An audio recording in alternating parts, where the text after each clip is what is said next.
we need to expand our understanding of what a hostile work environment looks like and what protections working people need and deserve.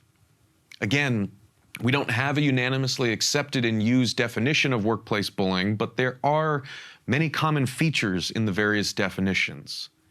In the introduction to her book, Surviving Bullies, Queen Bees, and Psychopaths in the Workplace, Patricia G. Barnes writes, quote, "Workplace bullying is not about normal workplace conflict, petty slights, or rude behavior.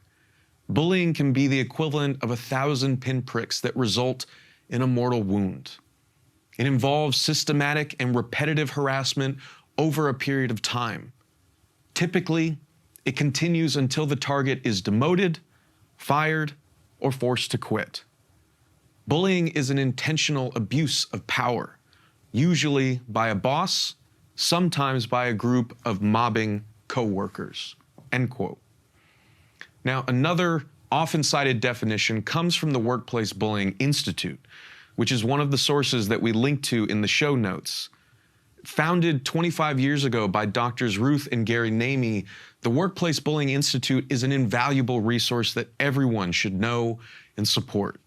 On their website, the Workplace Bullying Institute defines workplace bullying as, quote, "repeated, harmful mistreatment of an employee by one or more employees. It is abusive conduct that takes the form of verbal abuse, physical and nonverbal behaviors that are threatening, intimidating, or humiliating, work interference or sabotage, or in some combination." End quote. Now, if you're like me, then you might hear a definition like this and think, well, that can't be right, because that describes shit that I've seen or experienced or even participated in at most of the jobs that I've had. Okay, then that means we have two paths that we can choose to take here.